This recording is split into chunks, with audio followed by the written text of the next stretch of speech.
Hey everybody, Shoebox Legends here. Thanks for joining me for a quick hockey rummage today.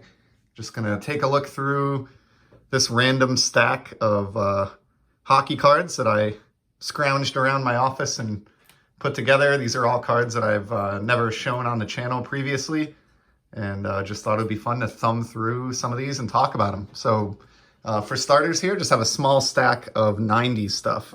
My favorite decade for hockey cards, just because of the crazy abundance of sets and cool inserts and shine and things like that. So this one here is Sergey Zubov, defenseman from the inaugural Fleer Ultra hockey set. So Ultra as a brand started a year prior in some other sports like baseball, but this was the first Ultra hockey set. I've mentioned this before, but love the rookie foil banner that was on this release. And the other thing that was great about these was the card backs. For 1992, that is a pretty fantastic back right there. So I look for these in buyback format from the 25th anniversary buyback program they had, but I do have some of my original base as well. And that's where that Zubov comes from. Here are some quarter box pickups from an LCS, probably a couple of years back now. From this classic 93 draft set, we've got Teemu Solane, Sniper. This is obviously a photo of him over in Finland, or at least playing with Finland. And Pavel Bure, the Russian Rocket. Look at that cage mask on his helmet. Love it. I don't know if is this a thing in Russia where the captain wears a K on their sweater? Not entirely sure, but cool photograph there. Here is an acetate or see-through card of Alexander Daig, who is one of the biggest high draft pick busts in hockey history. But a cool card there that I got for a quarter, so I'm not going to lose any sleep over that. Just kind of funny to think back what could have been. Here's another of his cards. Just a classic 4-sport card. These are cheap, these are not expensive cards at all, but they're just kind of neat. Sign of the times. Here's a Manon Rhéaume, the goaltender who was famous in the early 90s. Never actually played in an NHL game, but did play in some exhibition type games with the Tampa Bay Lightning. So I have actually a really cool card of her that I picked up this past year, and I just haven't had found the time to show it off yet. But that'll be coming sometime this winter. Here's one from the 93 Donruss hockey set. Saw an episode recently on those back pages where my friend Eric over there mentioned, that some people are surprised when they learn that Donruss even made hockey cards, but they did in fact for a brief period. There's a Hall of Famer Matt Sundine. There's one from 95 Leaf. Some nice foil work here on the border. The great Ron Francis, top 5 all-time in scoring. From that same set, here's another Teemu Solane with the Jets. Early career Teemu there. Here's an insert from that set that looks gloriously shiny. Lemieux's best. We got Super Mario in his Team Canada sweater with the white helmet. Love that look. Love the shine here, the rainbow foil effect. I pulled this from the lone box of this product that I opened when I got back into collecting. Probably around 2007, I bought a hobby box of 95 Leaf because it was like $30 and ripped it open, had a blast, and pulled that Lemieux. Also pulled this Oli the goalie. Oh no, I'm sorry. This is Jim Carrey. Thought it was Olaf Kolzig for a minute. Jim Carrey. These were famous inserts, these studio inserts made to look like credit cards. They had these across, a variety of sports. I know I've shown like a Barry Bonds on the channel in the past. Here's a fun one from Pinnacle. Mark Fitzpatrick, not a player of note really, but this one was all about the photograph. I love him emerging from the mouth of the Florida Panther there onto the ice. That's pretty cool gimmick. And then here is a super busy Metal Universe Mike Richter. Talk about some foil element. Unbelievable. I just adore those 90s Metal Universe sets. And I'll scoop up any, well-known hockey player that I can find if it's a quarter. And all of those cards that we just looked at were indeed 25 cents. Here's a small grouping I got off ComC. So this Conor Mcdavid in the background here Did an episode on this recently. This is like a short print. I think it was a redemption card actually in 2019 from Upper Deck, but it was card number 0, quote unquote, in their 30 years of Upper Deck insert set. And so while I was rummaging around, pulling some cards to show in the video tonight, found the first 10 proper cards from that insert set that I'd picked up on ComC a while back, all of which feature the great one, Wayne Gretzky. So the idea here, again, you know, the McDavid short print was on an 89, quote unquote, Upper Deck baseball design. The standard base set starts with the very first Upper Deck hockey set in 1990, and then progresses through the years with one card done in the design of each year of flagship Upper Deck. So the first 10 cards are Wayne Gretzky. Here he is on the 90-91 design. And they did do card backs for these as well, so good job by Upper Deck. You can get these really cheap on ComC, you know, certainly less than $1 pocket change for each of these. Here's a 91 redo of Gretzky. And what's cool about these, you know, in the early 90s, he was obviously already with the Kings when Upper Deck debuted as a brand. So all of these cards that exist of Gretzky on these designs from the actual time period, he's wearing, you know, a Kings sweater and then later a Rangers or Blues sweater. But in this case, they've done him up with the Oilers. Great shot here on the 92 Upper Deck design.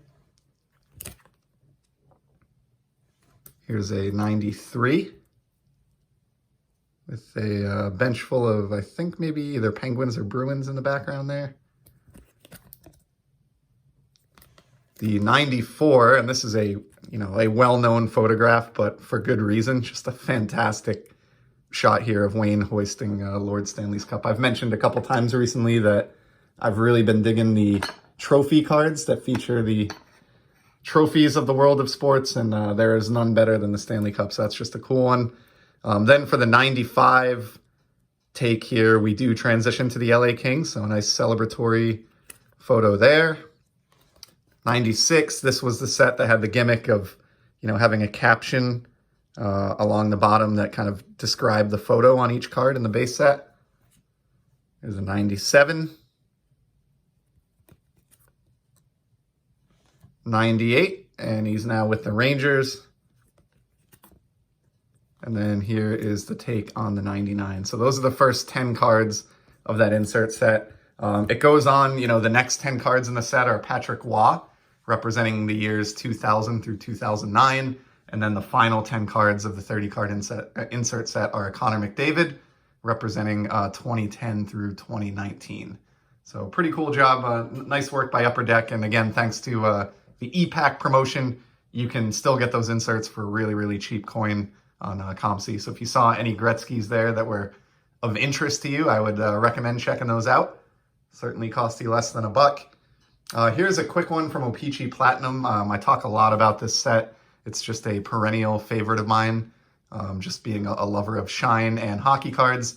This is one from the inaugural release, which came in 2014.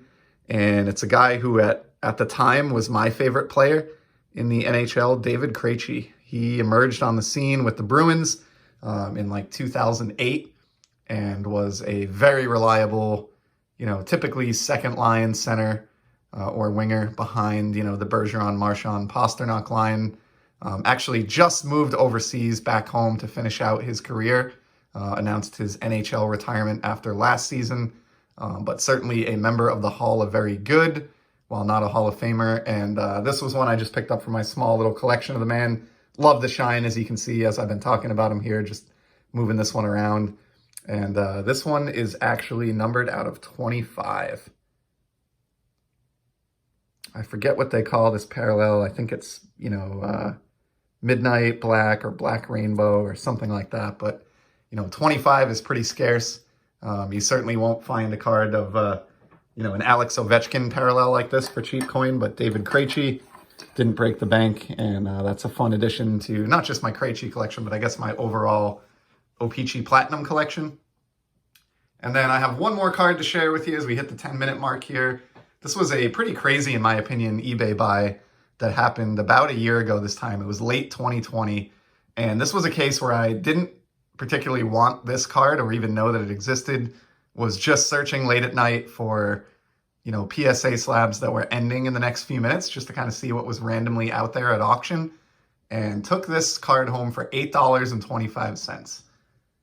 Check this out. So this is a John Tavares Gold Spectrum patch out of 2014 Upper Deck Premier. Why did I buy this card? I've talked many times about how I'm not really a big relic card guy, and I do stand by that. They don't do a whole lot for me. But that being said, this is a pretty special looking card. It's from a high-end set. You've got nice foil work here. Premier is definitely a very expensive box of cards that I will never open. I don't know if it still exists as a brand, but back in, at the time when this card was produced, this came out of a very expensive product. It is serial numbered out of just 25 copies. You can see this is copy 9 of 25. And the reason I don't mind this one compared to most relic cards is it's all about the language on the back. You can see here, at least according to Upper Deck, this is not, photo shoot used or event used. This is a game used swatch here from a sweater used in an NHL game. And to me, that makes all the difference. Still not exactly one that I would list among my favorite cards in my collection, but, to get this slabbed in a PSA 9 slab, Tavares, I think, is approaching like 900 career NHL points, or is over 850 anyway. He'll likely reach 1,000. He's still just in his early 30s, very early 30s. I'm not sure if he'll make the Hall or not. A Stanley Cup or two certainly wouldn't hurt, but the best part about this was the price tag. If you can believe it, even in this crazy, post-pandemic hobby world that we're living in, this was purchased again in November of 2020, well after things exploded. Took that card home for the price of $8.25. So solid addition there to my kind of just random collection. Maybe end up selling that one or trading it off someday, who knows, but happy with it. Certainly at that price point, still enjoy it a year later here. And that's going to conclude the random hockey rummage for today. So appreciate you stopping by. Just wanted an excuse to kind of show some of these off on the channel, give them their time in the sun, and then get them filed away in my boxes of cards that I've already shown on YouTube. So thank you for humoring me. Hope you saw something that interested you, and I will certainly be back in the near future with more sports card content. Until then, take care and enjoy the hobby.